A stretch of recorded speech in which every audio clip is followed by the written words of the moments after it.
Hello everyone, welcome, my name is Phoenix and this is the Consumer's Guide to Filmmaking. The Naked Gun, 2025, Akiva Schaffer.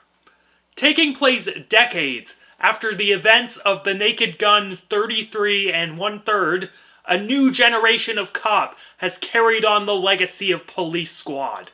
Leading the charge is Lieutenant Frank Drebin Jr. After going too far to stop a bank robbery, Drebin is placed on car crash duty and is forced to work a seemingly clear-cut case of suicide. However, after meeting the sister of the victim in his case, Drebin begins to suspect that there is more to this case than meets the eye. Like father, like son, Drebin Jr. must do everything in his power to solve this case before more nefarious schemes are put into motion. Parody films, they seem to be back, and The Naked Gun is leading the charge so far. I gotta say, this was a pretty entertaining and bonkers little comedy. Of all the people that I would consider to helm a reboot of this franchise, I suppose Akiva Schaffer of The Lonely Island would be the one to do it. Based on this film, Schaffer really seemed to get what made these Zucker Brothers parody films good. Each scene is filled with tons of visual gags, and the camera will only hang on it for like a second or so before moving on to the next scene or the next thing. The blocking is based around these gags, which is a rule with these films. The gag is in the fore, middle, or background, and only one of those. Gags involving surreal changes in reality, total genre shifts, or big action set pieces full of fun gags in and of themselves are timed perfectly and cut precisely to nail the gag. There was honestly some impressive effects in this film and some fun production design in general to support this script. The stunts, props, and locales were over the top and used to their fullest effect. Doing the bit at the Crypto.com arena, which was called like Ponzi Scheme Arena or something like that. That was cute. They did it with an arena full of extras during a decent looking mock-up of like a UFC event. That's pretty damn impressive. It shows a level of care that you wouldn't expect from a franchise reboot like this. Musically, the score suits what The Naked Gun is a parody of, which is those old Philip Marlowe film noir detective tales. Jazzy horns, swing drums, that sort of stuff. The Police Squad theme is a straight banger though. Fucking no ifs, ands, or buts about it. So goddamn catchy. Aside from that particular original score, there is some licensed music usage here and there. Playing on a gag from earlier, I believe one of the action scenes is set to a Fergie-era Black Eyed Peas song. The music in general works for what the film is going for, I think.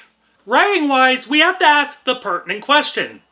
Is this film funny? I think this film is, indeed, funny. Does it fall flat on its face sometimes with the jokes? Sure. Some of the reference humor was a little labored. I think one of the only reference-based jokes that landed was the one I alluded to earlier about the Black Eyed Peas. But this film hits more than it misses. Schaffer and whoever else wrote and punched up the film understood the zaniness of these particular types of movies.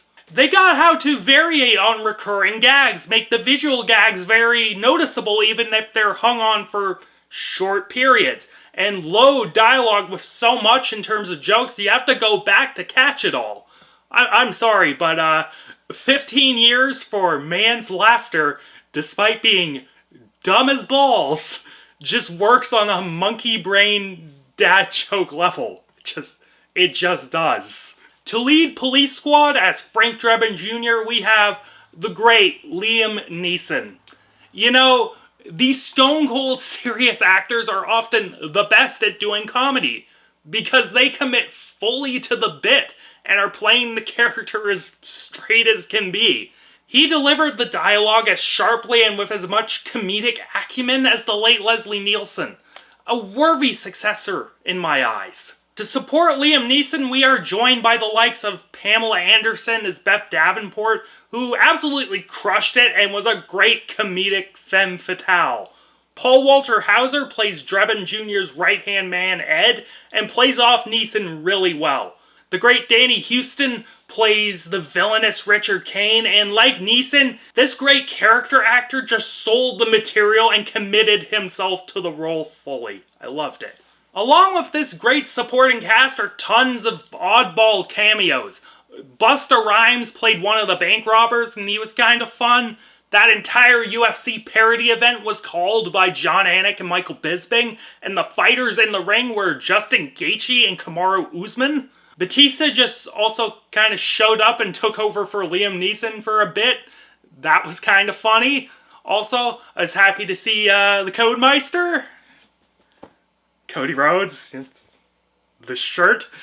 He was in this movie, and his bit was very fun. I hope he finds his niche in Hollywood after he retires from wrestling. Yeah. A type of film that seems anachronistic in the year of our Lord 2025, but it's the type of anachronism that is more than welcome. A zany and entertaining tribute to a bygone era, The Naked Gun 2025 may not be a perfect distillation or a recreation of what makes films like Airplane or the first Naked Gun so special, but I give Akiva Schaffer an A for effort. He at least understood what made those films special, and along with Liam Neeson's great comedic performance, got plenty of chuckles and outright laughs out of me with this one. If you're a fan of these types of films, this might be one that's worth keeping an eye on, I think. And I am feeling a 6.5 out of 10 on this one. It's a lot of fun. Catch you later, guys.